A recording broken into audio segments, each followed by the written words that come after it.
Hello students, तो आज की इस वीडियो में आज मैं कक्षा 10 वाले विद्यार्थियों को अध्याय 3 के प्रश्न नंबर 3 के पहला का चौथा प्रश्न बताने वाला। इससे पहले वाले वीडियो में मैंने 1 से लेके 3 तक के मतलब प्रश्न क्रमांक 1 के अंदर 3 प्रश्नों को मैंने बता दिया है और वो लाइट बंद हो गया था, इस वजह से आगे के प्रश्नों को आप लोगों को नहीं बता पाया था ना। तो आज इस वीडियो में एक और प्रश्न बताने वाला हूँ, तो चलो देख लो इस प्रश्न को कैसे हल करना है। बहुत आसान और बहुत सरल है। सबसे पहले आपको क्या करना है, इस एक्स को देखना है। एक्स के साथ कोई नंबर है या नहीं, गुणा में नहीं है तो कुछ नहीं करना है, ठीक है, ये जैसा वैसा रहेगा। अब दूसरा आपका स्टेप क्या रहेगा, इस वाले संख्या को देखना, मतलब ये जो है ये चर है और ये अचर है। चर ये कौन है, क्योंकि यहाँ पे एक्स और एक्स दिया हुआ है तो एक्स को हम चर राशि मानते हैं और जिसमें एक्स नहीं होता है उसे अचर कहते हैं। तो एक्स वाला चर राशि है, उसे लेफ्ट हैंड साइड में रखेंगे। तो जब हल करेंगे तो हल यहीं से स्टार्ट होगा ना। तो जो चर राशि है एक्स वर्ग माइनस 4 करनी 2x, इसे यहीं पे रहने देंगे और इस अचर राशि को उस पार ले जाएंगे। उस पार जाने के बाद क्या हो जाएगा, ये प्लस से माइनस हो जाएगा। अब अगला स्टेप करते हैं। हमारा अगला स्टेप क्या होगा, 2x लाना, ठीक है। यहाँ पे ये जो x का वर्ग है जैसा है वैसा रहेगा, लेकिन ये वाला जो पद है, जो सेकेंड पद है, ठीक है, उसे 2x के रूप में लाना पड़ेगा। तो 2x है या नहीं हम चेक करते हैं। तो देखो x तो है लेकिन तो 2x नहीं है, लेकिन यहाँ पे 4 दिया है। इस 4 को कैसे लिख सकते हो, 4 को ऐसे लिख सकते हो, 2 गुणी 2 ऐसे लिख सकते हो ना। तो लिख लेंगे और फिर x, फिर इसके बराबर कितना है, 6 दिया हुआ है। अब देखो हमें सिर्फ 2x चाहिए, तो भाई यहाँ पे सिंपल और सरल तरीके से 2x आ रहा है कि नहीं आ रहा है, आ रहा है ना। तो एक 2 को उठा लेंगे, तो ये रहा x का वर्ग माइनस 2x, इसको आगे में ले आते हैं। अब जो बचा है ये दोनों, ठीक है, या फिर ये करो, ये दोनों को उठा लेते हैं, है ना। बचा कौन सा है, ये दोनों साथ में है तो ये दोनों बचा है, ठीक है। इसको गुणा के रूप में लिख के 2 करनी 2 इस तरीके से लिख दो और बराबर माइनस 6। अब देखो यहाँ पे 2x की गुणांक कितना है, 2 करनी 2 है, तो यहाँ पे लिखो 2x के गुणांक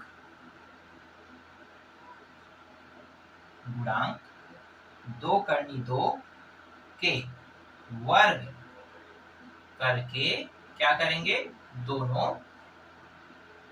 पक्षों में जोड़ने पर, ठीक है। हर बार यही करते हैं ना, तो इस बार भी वही करेंगे।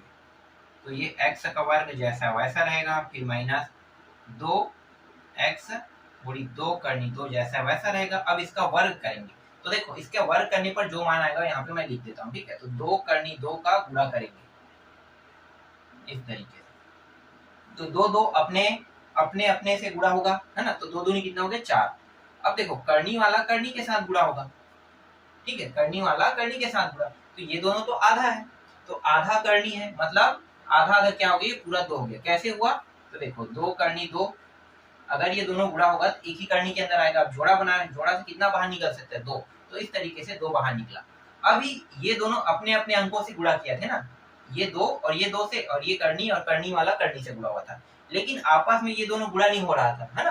तो अब गुणा हो सकता है क्योंकि करनी हट चुका है, तो करनी हट चुका है, अब ये गुणा होगा तो कितना आ जाएगा, 8।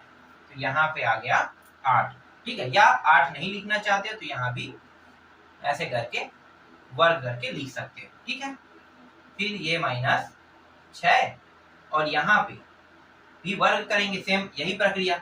तो ये अंत में यही तो मान हमें प्राप्त होगा ना, तो डायरेक्ट अब यहाँ पे 8 लिख देते हैं। यहाँ पे जरूरत नहीं है, लेकिन इस साइड हमें ये प्रक्रिया करना ही पड़ेगा, तो राइट हैंड साइड में लिख लेते हैं 8। तो ये रहा x का वर्ग, मतलब ये क्या है, आपका a का वर्ग है, ठीक है। ये a है और ये b है पूरा मान, और ये भी b है ना। तो इसका सूत्र क्या होता है सर्वसमीका में, सर्वसमीका यहाँ पे लग रहा है कौन सा, a माइनस b का वर्ग। देखो यहाँ पे माइनस है, a का वर्ग माइनस 2ab प्लस b का वर्ग, यही सूत्र सर्वसमीका लगेगा। तो बिल्कुल इसी सर्वसमीका को लगा देंगे। अब यहाँ पे ये जो पूरा मान दिया है ये किसके बराबर है, इसके बराबर, है ना। मतलब x माइनस b, या b नहीं यार, यहाँ पे क्या है, 2 करनी 2 है, ठीक है, इसके वर्ग के बराबर है, ठीक। अब इन दोनों को हल करेंगे तो देखो माइनस 6 माइनस 8 घटाओ कितना आएगा, प्लस 2। अब यहाँ से वर्ग हटा देंगे तो अब क्या होगा, वर्ग हटाने पर करनी जो है वो इसके ऊपर लग जाएगा, ठीक है, प्लस माइनस इस तरीके से। अब बाकी बचे हैं उसको यहाँ पे हल कर लेते हैं, कहाँ पे, बगल पे। तो देखो ये रहा आपका x माइनस 2 करनी 2 है बराबर प्लस माइनस करनी 2। तो अब क्या करेंगे, अब आगे और हल होते नहीं दिखाई दे रहा है, तो एक बार यहाँ पे जो ऊपर में प्लस चिन्ह है उसके लिए हल करेंगे और नीचे में माइनस चिन्ह है उसके लिए हल करेंगे। लेकिन यहाँ पे ये देखो ये किस साइड में है, राइट हैंड साइड में है ना, तो राइट हैंड साइड के हिसाब से चलेंगे। तो प्लस चिन्ह लेने पर तो लेफ्ट हैंड साइड में x माइनस 2 करनी 2 दिया हुआ है और इसके बराबर करनी 2 को रखेंगे। तो ये x ये उस साइड चला जाएगा, देखो ये वाला जो मान है ये माइनस में उस साइड जाके क्या हो जाएगा, ये उस साइड जाके प्लस हो जाएगा। तो करनी 2 फिर माइनस से प्लस 2 करनी 2। अब इससे बाहर निकाल देते हैं, ठीक है, देखो दोनों में उभयनिष्ठ के रूप में बाहर निकल सकता है। यहाँ से कितना बचेगा 1 और यहाँ पे 2, तो x और देखो 2 और 1 कितना हुआ 3, तो 3 करनी 2 यहाँ पे प्राप्त हो रहा है प्लस चिन्ह लेने पर। अब माइनस चिन्ह ले लेते हैं लेने पर, ठीक है, माइनस चिन्ह ले लेते हैं। तो माइनस चिन्ह लेने पर जब हल करेंगे तो हमारा ये मान तो यही रहेगा x माइनस 2 करनी 2 और यहाँ पे आ जाएगा बराबर माइनस करनी 2। इस मान को उस पर भेज देंगे तो यहाँ पे x बचेगा और यहाँ पे पहले से माइनस करनी 2 दिया हुआ है, इस साइड आके ये प्लस हो जाएगा 2 करनी 2। यहाँ भी उभयनिष्ठ निकलेगा, क्या निकल रहा है, यहाँ पे उभयनिष्ठ निकाल रहे हैं इसको, है ना, तो 2 करनी को निकाल रहे हैं, यहाँ पे माइनस 1 बच रहा है और यहाँ पे प्लस 2 बच रहा है। तो x बराबर देखो घटाएंगे कितना आएगा, 1 आएगा, 1 का गुणा करनी 2 के साथ करोगे कितना आएगा, करनी 2। तो x के 2 मूल, ठीक है, x के 2 मूल हमें प्राप्त हो रहा है। एक मूल है 3 करनी 2, ये भी प्लस में है, और x के दूसरा मूल करनी 2 है, ठीक है। उत्तर को देख लें सही बनाए या नहीं बनाए। चलो एक बार मैं उत्तर चेक कर लेता हूँ। उत्तर तभी गलत होगा जब मैं कहीं गलती करूंगा, ठीक है, गलती नहीं करूंगा तो वह बिल्कुल भी गलती नहीं होगा, ठीक है। ये भी सही है, ये भी सही, मतलब ये जो प्रश्न मैंने बनाया है वो एकदम सही है।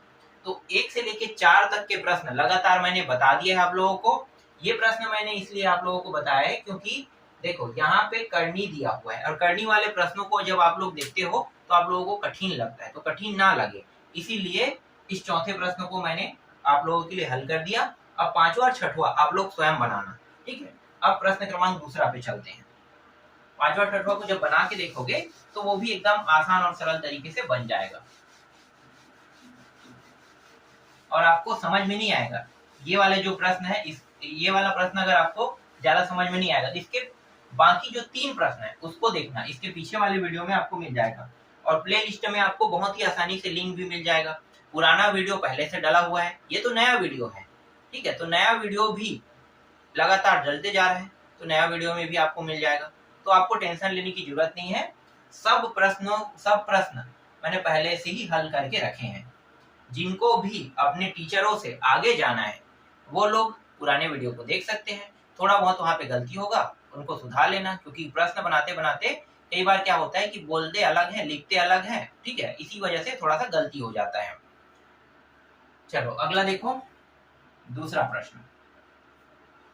दूसरा प्रश्न क्या है, यहाँ पे दूसरा प्रश्न में देखो इस तरीके से 7 दिया हुआ है, हाँ, और ये पूरा यहाँ तक, फिर ये भी क्या है, हाँ, यहाँ पे बीच में सॉरी ये प्लस है, 1 मिनट, यहाँ पे पहले प्लस लगाओ बड़ा सा, फिर इस तरीके से, फिर करनी 7, फिर प्लस, फिर करनी 7, फिर प्लस, फिर करनी 7, इस तरीके से मान जो है ये दिया हुआ और ये कहाँ तक जा रहा है, इसी तरीके से होते होते ये इंफिनिटी तक जा रहा है ना।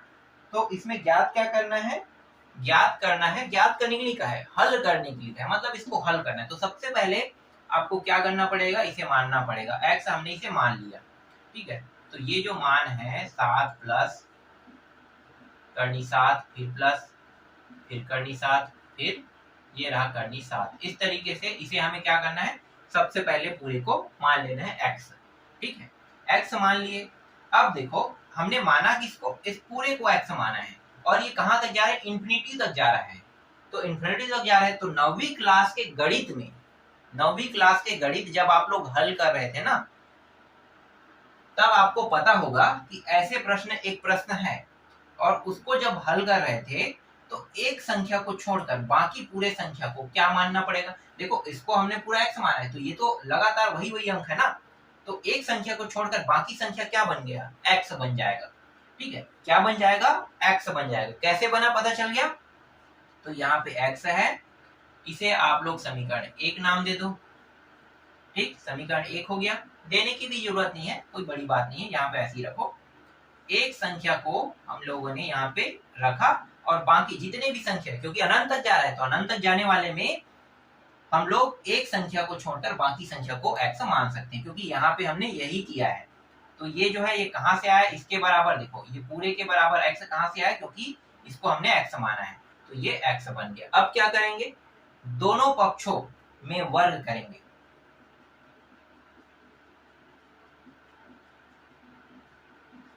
वर्ग करने पर, और वर्ग ही क्यों कर रहे हैं, ठीक है, वर्ग ही क्यों कर रहे हैं, क्योंकि यहाँ पे ये करनी में है। करनी में मान, ये जो 7 + x है वो करनी में नहीं होना चाहिए। अगर ये करनी में रहेगा तो हल नहीं हो सकता। तो हम लोग क्या कर सकते हैं, तो हम लोग यहाँ पे इसको वर्ग कर सकते हैं। तो दोनों पक्षों का वर्ग करेंगे तो ये x का वर्ग हो गया, फिर ये 7 + x, ठीक है, ये जो है अनंत मान है ना, ये अनंत मान, x हमने जिसको माना ये क्या है, अनंत मान है। तो इसको भी वर्ग कर देते हैं 7 + x को। जब आगे हल करेंगे तो x को वर्ग, 2 बार करनी आपस में टकराएगा, है ना, 2 बार आपस में टकराएगा मतलब दोनों गुणा होगा, तो करनी करनी क्या हो जाएगा, वर्ग होने के कारण कट जाएगा। तो यहाँ पे सिर्फ 7 + x आएगा। ठीक, 7 + x आ गया।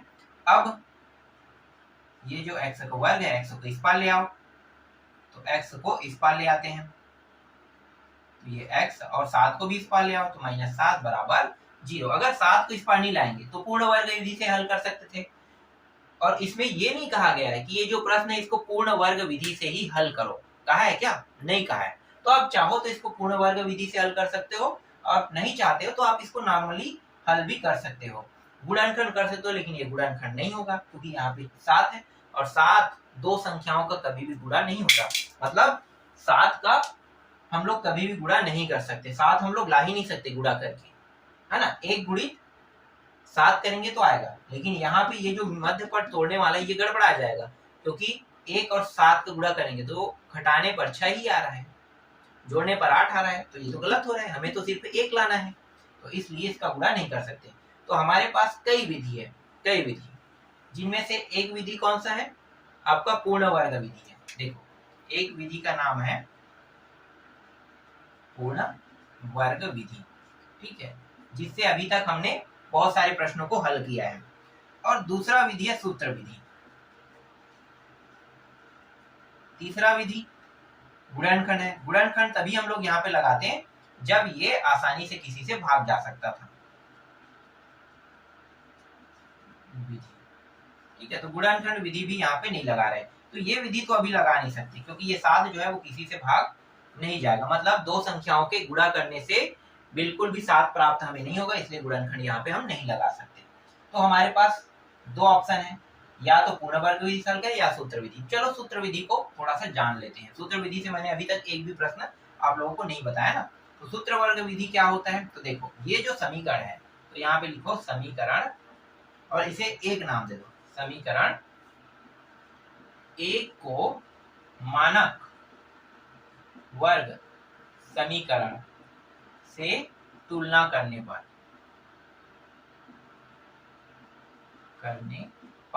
ठीक है, मानक वर्ग समीकरण से तुलना करने पर।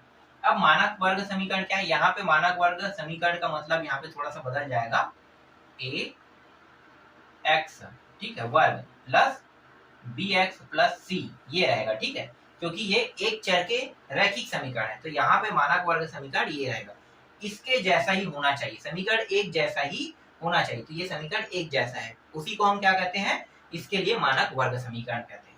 इससे पहले वाले दो चरों के रैखिक समीकरण में मानक वर्ग समीकरण अलग था, क्योंकि ये जो समीकरण है यही डिसाइड करेगा कि इसका मानक समीकरण कैसे रहेगा। देखो यहाँ पे x 2 घात है, यहाँ पे 1 घात है, तो भैया यहाँ भी तो हम वही करेंगे ना, x के 2 घात को पहले को बनाएंगे, दूसरे को x घात को, मतलब एक घात को। और ये क्यों कह रहे हैं, क्योंकि ये दोनों आसानी से कट जाए इसीलिए। ठीक है, तो यहाँ पे मानक वर्ग समीकरण से ये मानक वर्ग से इससे तुलना करना है। तो चलो तुलना कर देते हैं। तो देखो x दोनों में है तो a बचेगा, a और यहाँ पे कुछ नहीं मतलब 1। यहाँ पे b है, x और x यहाँ भी है तो कट गया, यहाँ भी कुछ नहीं तो क्या है, 1 तो गुणा उसके साथ है ना। और c बराबर, देखो c का मान कितना है, -7, ये रहा -7। अब यहाँ पे सूत्र विधि लगा दो। सूत्र विधि क्या होता है भाई, सूत्र विधि -b प्लस माइनस b का वर्ग माइनस 4ac होता है कि नहीं, यही है ना।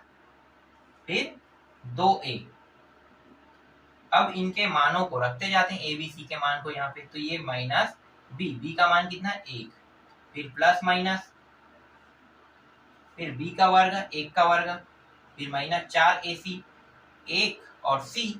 और देखो c किस में है, तो चलो पहले 4 लिखो, गुणित 1 लिखो और c का मान -7, नीचे में 2, a का मान 1, तो ये रहा -1 प्लस माइनस, और ये 1 का वर्ग, मतलब 1 का वर्ग 1 ही रहेगा। माइनस और माइनस, देखो ये सभी गुणा में है, सभी गुणा में, माइनस माइनस क्या हो गया, गुणा हो गया प्लस, और 7 चौक कितना हो गया 28। ठीक है, 7 चौक 28, और नीचे के मान 2 एकम 2, ये रहा। आगे जब इसे हल करेंगे तो ये हो जाएगा 29/2। अब क्या करेंगे, एक बार प्लस चिन्ह लेंगे, एक बार माइनस चिन्ह लेंगे। एक बार प्लस चिन्ह लेने पर और इस साइड माइनस चिन्ह लेने पर, प्लस चिन्ह लेंगे तो देखो ये तो यहाँ पे ही बस हम लोग कर सकते हैं ना प्लस माइनस। तो प्लस चिन्ह ले रहे हैं तो ये माइनस को छोड़ेंगे, प्लस को उठाएंगे, ये माइनस एक जैसा है वैसा रहेगा, बस यहाँ पे प्लस माइनस में प्लस ले रहे हैं तो प्लस बस को लिखना है। फिर 1 और ये 29 हो गया है ना, मतलब यहाँ पे ये 29/2। आगे ये हल हो रहा है क्या, नहीं हो रहा है। 29 किसी के पहाड़े में आता है, मुझे तो याद नहीं 29 किसी के पहाड़े में आता है, मतलब मैं यहीं पे इसे क्या मान सकता हूँ, x का मान सकता हूँ। ठीक है, चलो यहाँ भी देख लेते हैं। यहाँ पे x बराबर -1, फिर माइनस लेंगे, इस बार माइनस चिन्ह है तो फिर 29, फिर 2। ठीक है, ये क्या हो गया, इसके उत्तर हो रहे हैं। तो एक x है, एक दूसरा x है, दोनों के उत्तर को देख लेते हैं क्या वाकई में यही आया है। तो देखो एक आया है, एक प्लस, यहाँ पे इसे प्लस में दिया हुआ है।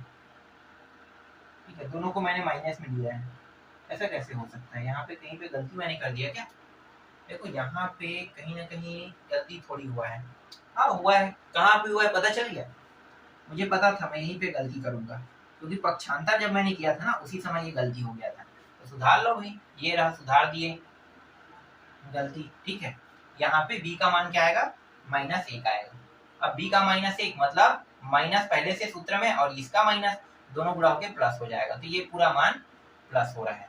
ठीक है, तो हर जगह आपको क्या करना है, यहाँ भी प्लस, यहाँ भी प्लस। तो देखो 1 प्लस करनी 29/2, 1 माइनस करनी 29/2, यही जो है इसके प्रश्न का उत्तर है। अगर मैं प्रश्न को चेक नहीं करता तो ये जो गलती है बिल्कुल भी पकड़ाता नहीं है ना। तो इसीलिए मुझे पता चल गया कि मैंने यहीं पे कहीं पे गलती किया है, इस कहाँ पे, यहाँ पे सबसे शुरू वाले स्टेप में, तभी ये गलती मुझे दिखाई दे रहा है ना। तो ये आसानी से मैंने इसे हल कर दिया और यहाँ पे जो गलती था उसे भी मैंने हटा दिया। अब आप लोगों को लगता है कि इस प्रश्न को पूर्ण वर्ग विधि से भी बनाना है तो बना के देख लेना।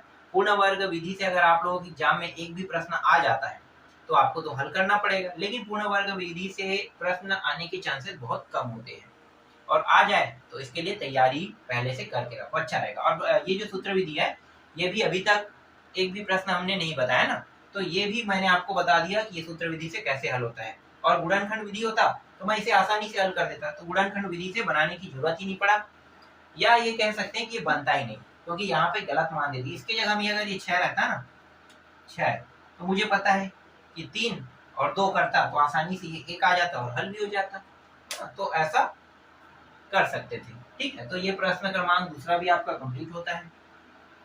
और ये जो प्रश्न है ये उदाहरण नंबर 6 की तरह है। ठीक है, उदाहरण नंबर कौन सा है, 6 है कि उदाहरण नहीं, सॉरी 15। 6 कह रहा था 15। देखना 15 उदाहरण को बनाया है। हल करने के बाद अगला स्टेप कौन सा है? गुणनखंड है। गुणनखंड किए क्योंकि गुणनखंड से हल हो रहा था। तो अगर आपको लगता है कि उसको सूत्र विधि से बनाना है, सूत्र विधि से बना सकते हो। ठीक है, लगता है पूर्ण वर्ग विधि बनाए, पूर्ण वर्ग विधि से भी बना सकते हो। चलो इसको मिटाते हैं, अगले प्रश्न की ओर आगे बढ़ते हैं।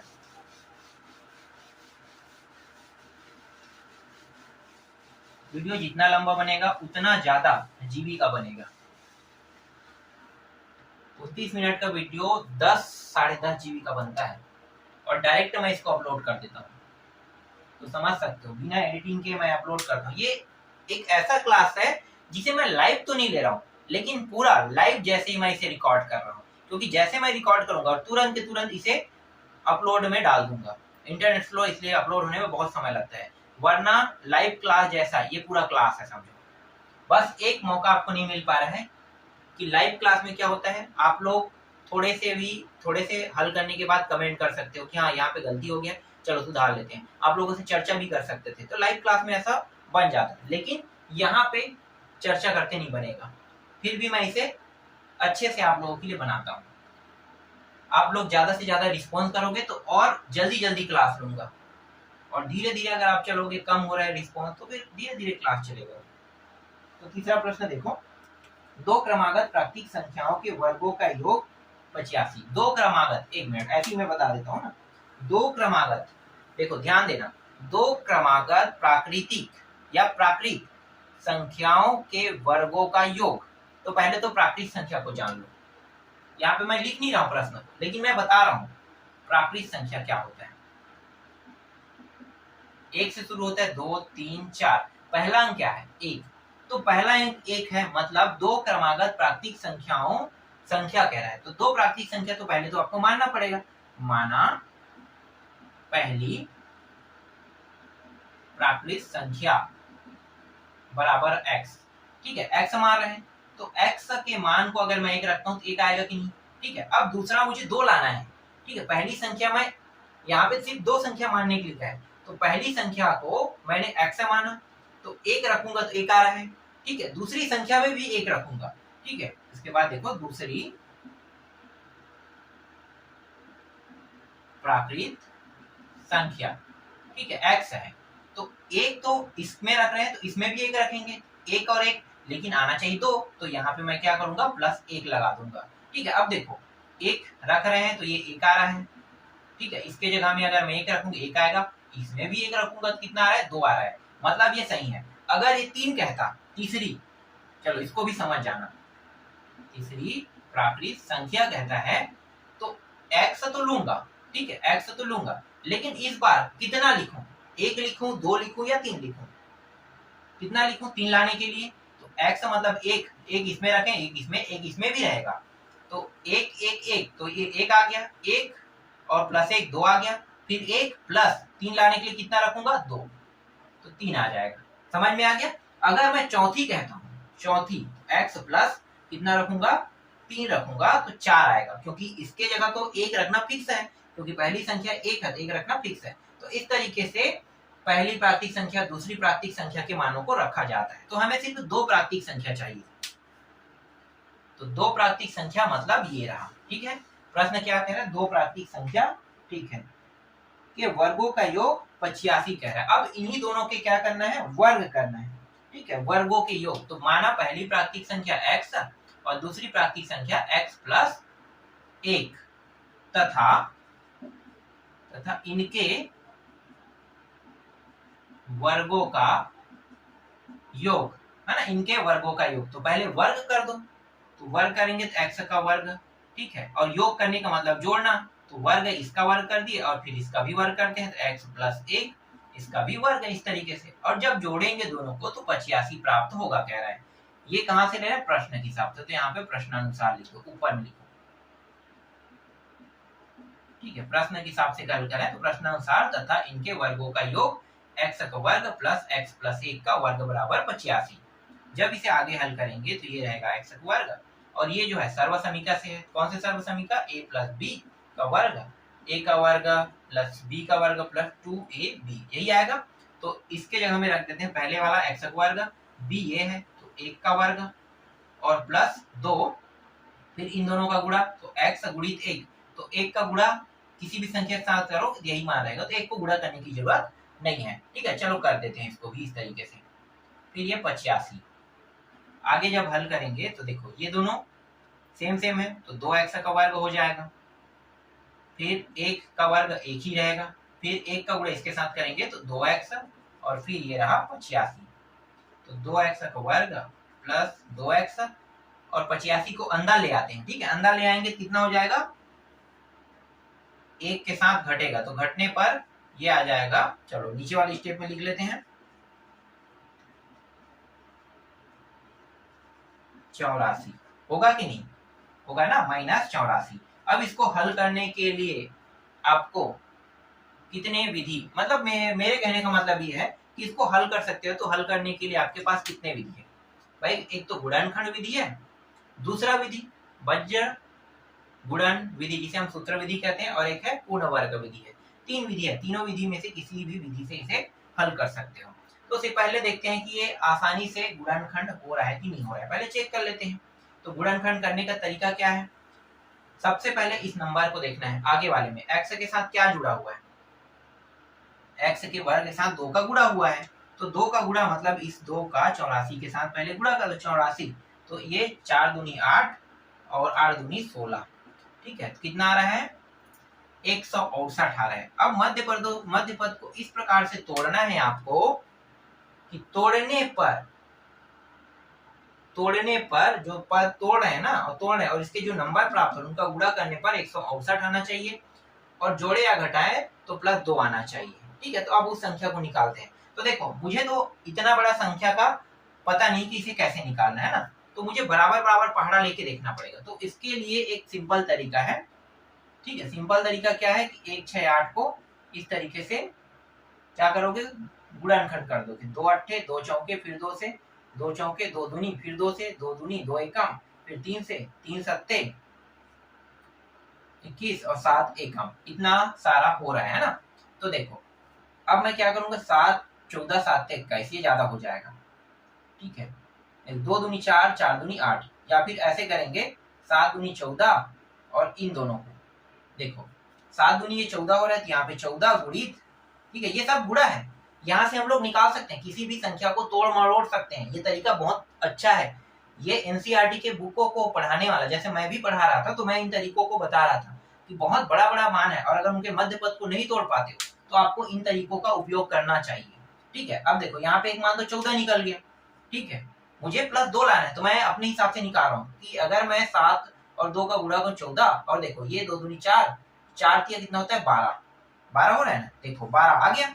तो यहाँ से ना इसे तोड़ मरोड़ के इसे निकाला जा सकता है। तो एक मान अगर मैं 14 लेता हूँ, एक मान मैं 12 लेता हूँ, इन दोनों को गुणा, क्योंकि ये गुणनखंड है, तो गुणनखंड है मतलब इन दोनों को गुणा करने पर इतना फिक्स आएगा, फिक्स है इतना आएगा, है ना, फिक्स है इतना आएगा। लेकिन मध्य पद इनके तरीकों से देखो, अगर मैं 7 के 21 करता हूँ तो इन दोनों के गुणा में 21 आ रहा है, और अगर 7 14 देखो 2 दूनी 4 4 दूनी 8, तो 8 ले रहा हूँ तो भी 168 तो आ रहा है, लेकिन इन दोनों को घटाते हैं या जोड़ते हैं तो 2 नहीं आ रहा है। तो आपको क्या करना है, यहीं पे ट्रिक लगाना है। ट्रिक कैसे, देखो 7 है यहाँ पे, 7 का गुणा मैं 2 से करता हूँ तो कितना आ गया 14, और अगर मैं इन दोनों को गुणा और इनका भी गुणा, मतलब इन तीनों को साथ में गुणा करता हूँ, तो 2 दूनी 4 और 4 3 12, तो 12 आ गया। अब देखो 14 में 12 को घटाओ कितना आएगा, 2x आएगा, तो यहाँ पे मैं ले सकता हूँ 2x का वर्ग, यहाँ पे प्लस में 14x को, और इसे माइनस में ले लो, और फिर इसे लिखना है, किसे लिखना है, गुणनखंड में इसे लिखना होता है, 84 बराबर 0। जोड़ा बना दो, इस जोड़े से 2 और x, क्योंकि 2 के पहाड़ा में भी आता है, 2 के पहाड़ा में ये भी आता है, तो 2x मैंने बाहर निकाल दिया, यहाँ पे x बचेगा, और ये 2 के पहाड़ा में कितने बार आता है, 7 बार में 7। ठीक है, x पहले निकल चुका है, फिर माइनस, देखो दोनों में माइनस है, भाई रहे या ना रहे मुझे माइनस तो लिखना ही पड़ेगा क्योंकि आगे में है।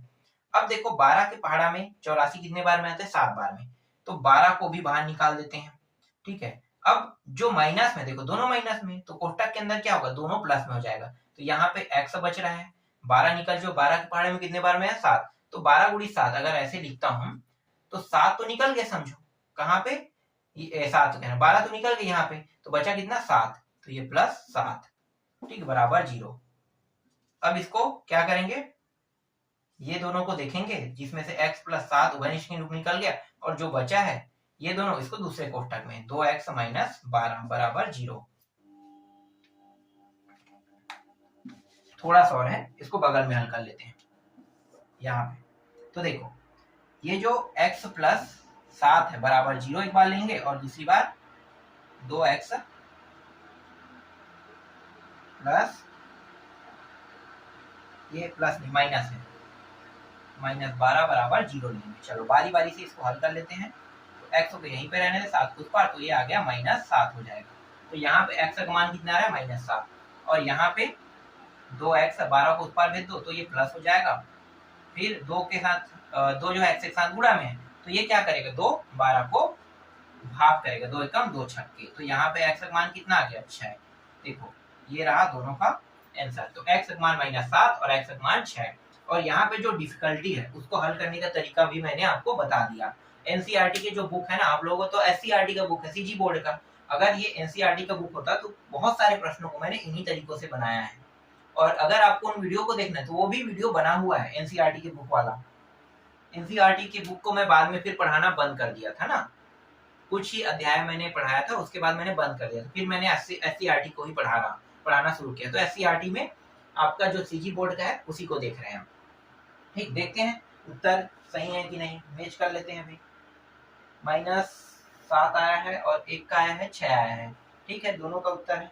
अब यहाँ पे कह रहे हैं माइनस जो है, हाँ एक चीज और है, ये प्राकृतिक संख्या वाला है, तो प्राकृतिक संख्या है तो माइनस को हम एक्सेप्ट नहीं कर सकते क्योंकि प्राकृतिक संख्या प्लस में रहता है। तो ये जो माइनस है इसे हम लोग एक्सेप्ट नहीं करेंगे। तो ये जो माइनस है ये x का मान नहीं होगा, और ये x बराबर 6 जो है ये इसका मान बनेगा। ठीक है, तो x का मान 6 ये आ रहा है, इसको एक्सेप्ट नहीं करेगा। ठीक, तो इस तरीके से आपका तीसरा प्रश्न कंप्लीट होता है। चलो अब अगला देखो।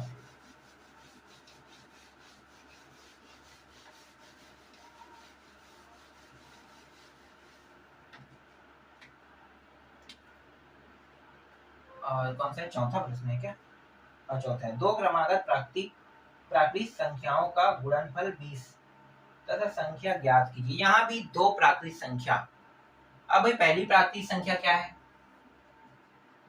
जब आप मानोगे तो पहली को क्या मानोगे, प्राकृतिक संख्या। ठीक है, मैं शॉर्ट फॉर्म में प्राकृतिक लिख रहा हूँ, संख्या x, और दूसरी प्राकृतिक संख्या बराबर x प्लस 1, यही रहेगा। ठीक है, अब प्रश्न अनुसार हल करते हैं। प्रश्न क्या कह रहे हैं, दोनों प्राकृतिक संख्याओं के गुणनफल 20 है, दोनों को गुणा कर देना है। तो ये x गुणा x प्लस 1 का गुणा कर दो बराबर 20 आएगा। अब इसको आगे हल करते हैं, तो ये x इसके साथ गुणा होगा तो x का वर्ग आएगा, फिर इसके साथ गुणा होगा तो x, और फिर यहाँ पे 20। फटाफट इसको हल करते हैं, x वर्ग प्लस x, इसको अंदर ले आते हैं तो ये माइनस 20 बराबर 0। ठीक है, अब इस 20 को इस प्रकार से तोड़ते हैं कि तोड़ने पर, सॉरी 20 को बोल रहा हूँ, इस x को मध्य पद यही है ना, तो मध्य पद को इस प्रकार से हमें तोड़ना है कि जब इन्हें जोड़े या घटाएं तो x प्राप्त होना चाहिए, मतलब 1 प्राप्त होना चाहिए। ठीक है, जोड़े घटाएं तो प्लस 1 प्राप्त होना चाहिए, और इन्हीं दोनों के नंबरों का गुणा करें तो कितना प्राप्त होना चाहिए, माइनस 20 आना चाहिए। तो वो संख्या क्या हो सकता है, तो देखो 5 चौक 20 होता है, 5 गुणित 4, अगर घटा दो 5 माइनस 4 तो कितना आ रहा है, 1 आ रहा है ना, तो 5 चौक 20। तो देखो यहाँ पे प्लस कौन सा बड़ा है, मतलब ये प्लस में रहेगा और ये माइनस में रहेगा। तो यहाँ पे मैं ये कर सकता हूँ कि ये 5x को प्लस में और ये 4x को माइनस में, फिर 20 बराबर 0। बस अब जोड़ा बना के हल कर दो। ठीक है, जोड़ा बना के हल करेंगे तो इस जोड़े से x बाहर निकल है, फिर एक x बचेगा, यहाँ पे x पहले से निकल चुका है। ठीक है, दोनों से एक x निकल चुका है, एक x बचेगा और यहाँ पे सिर्फ 5 बचेगा। यहाँ पे माइनस है तो माइनस को हम लोग लिख लेंगे। अब देखो 4 के पहाड़े में 20 आता है, कितनी बार में, 5 बार में, और दोनों माइनस में, मतलब कोष्टक के अंदर प्लस में। तो 4 को उभयनिष्ठ के रूप में निकालेंगे क्योंकि 4 एकम 4, 4 पंचे 20 आ रहा है। तो 4 के पहाड़े में 20 आता है तो 4 उभयनिष्ठ हो गया, यहाँ पे x और ये प्लस 5 बराबर 0। फिर x प्लस 5 दोनों कोष्टक में एक उभयनिष्ठ हो गया, जो बचा है उसको दूसरे कोष्टक में लिखते हैं, तो x माइनस 4 बराबर 0। ठीक, अब एक बार प्लस चिन्ह एक बार माइनस चिन्ह, प्लस चिन्ह माइनस चिन्ह बोल रहा हूँ सॉरी, एक बार इसको और एक बार इसको लेकर हल करेंगे। ठीक है, तो मैं डायरेक्ट उत्तर लिख देता हूँ। इसका आ जाएगा -5 आ जाएगा और इसका आ जाएगा माइनस में प्लस में, ठीक है, +4। तो ये एक्सेप्ट नहीं किया जाएगा, इसको एक्सेप्ट नहीं किया जाएगा। क्यों? क्योंकि ये माइनस में, और प्राकृतिक संख्या जो है कोई भी कंडीशन में माइनस में नहीं हो सकता है। ठीक है, तो इस तरीके से मैंने आपका जो चौथा प्रश्न है उसको हल कर दिया। ठीक है, आसान और सरल था। चलो अगला प्रश्न देखो, पांचवा प्रश्न। पांचवा प्रश्न क्या कह रहा है, दो संख्याओं का योग। देखो दो संख्या कौन कौन से हमें पता नहीं है, लेकिन इतना तो कह सकते हैं कि प्राकृतिक संख्या इस बार नहीं कहे। तो माना पहली संख्या x हम मान सकते हैं, ठीक है, पहली संख्या को x मान सकते हैं, और दूसरी संख्या क्या y माने? y नहीं मान सकते, क्योंकि ये एक चर वाला समीकरण है। या तो अगर हम इसे x मान रहे हैं तो x से ही x वाले लेकर हल करेंगे, y मानेंगे तो y को लेकर हल करेंगे, क्योंकि एक चर होना जरूरी है। दो चर कोई भी कंडीशन में हम ला ही नहीं सकते। ठीक है, तो एक चर वाले को ऐसे ही हल करना है। तो माना पहली संख्या x है और दूसरी संख्या क्या रहेगा, यहाँ पे क्या कह रहे हैं, एक मिनट, दो संख्याओं का योग 48 है। ठीक है, तो 48, तो पहली संख्या क्या है, x है, समझना ना, पहली संख्या x है, दूसरी संख्या पता नहीं से प्रश्नवाचक। लेकिन इन दोनों को जोड़ने पर, ध्यान देना, इन दोनों को जोड़ने पर आपको कितना प्राप्त होगा, 48 प्राप्त होगा। होगा कि नहीं होगा ना? तो दूसरी संख्या क्या हो सकता है, देखो प्रश्नवाचक चिन्ह को यहीं पे रहने देते हैं और 48 के साइड में माइनस को, मतलब जो प्लस वाला है इसको भेज दो तो -x हो जाएगा। तो देखो प्रश्नवाचक चिन्ह जो लगा है ये आपका क्या है, दूसरी प्राकृतिक भिन्न, दूसरी संख्या है ना, दूसरी संख्या, और दूसरी संख्या का मान कितना आ रहा है, 48 -x आ रहा है। तो इस तरीके से दूसरी संख्या निकल गया। समझ में आया ना कैसे निकला? बहुत आसान है ये तरीका, दूसरी संख्या कैसे आया पता चल गया होगा। और क्या करने के लिए कहा है, फिर आगे प्रश्न को पढ़ते हैं। तो कह रहे हैं तथा उनका गुणनफल 432 है। अब गुणनफल करने के लिए कहा है, मतलब गुणा, तो प्रश्नानुसार चलो, प्रश्नानुसार, ठीक है, प्रश्न के हिसाब से चलते हैं। इन्हीं दोनों का गुणा कर दो, x गुणित 48 - x बराबर 432 है ना, 432 ही है। ठीक है, संख्याएं ज्ञात कीजिए कह रहे हैं। चलो अब हल करते हैं, ये भी वैसे ही हल होगा। x का अंदर गुणा कर दो तो ये पहले 48x, फिर ये x माइनस x का वर्ग, फिर 432। इस पूरे मान को उस पार ले जाते हैं तो यहाँ पे 0 बचेगा, पूरे मान को ले रहे हैं ना, तो ये जो माइनस में ये प्लस में हो जाएगा, x का वर्ग, ये भी प्लस में है तो क्या हो जाएगा, माइनस में। ठीक है, ये प्लस में माइनस में, ये माइनस में प्लस में हो गया, तो ये 48x हो गया। और यहाँ पे पहले से जो मान है 432, ये जैसा वैसा। अब जमा के लिख लेते हैं, 0 को उस पार, इसको इस पार। जमा के लिखने पर कोई भी चिन्ह चेंज नहीं होता है, तो x का वर्ग माइनस 48x और ये रहा 432 बराबर 0। देखो कोई चेंज होगा, बिल्कुल नहीं। ठीक है, चेंज नहीं हो रहा है। अब क्या करेंगे, 48 को देखो आगे में कोई नंबर का गुणा है क्या, नहीं है ना, एक के अलावा किसी भी दूसरे नंबर का गुणा नहीं होना चाहिए। होता तो पहले हम क्या करते, इनका गुणा करते, लेकिन नहीं है तो अब आसानी से इनके मध्य पद को तोड़ सकते हैं। तोड़ने का तरीका क्या है, तो इतने बड़े का मैं ऐसे तो नहीं कर सकता, तो मैं क्या करूंगा, इसका पहले गुणनखंड करेंगे। 4 3 2 से कर देते हैं,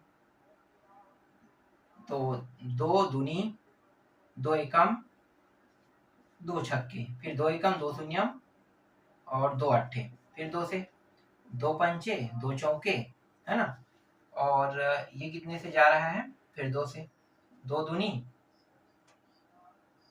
1 4, एक मिनट, हाँ ठीक तो है, 2 दूनी और 2 सत्ते, ठीक है, ये हो गया।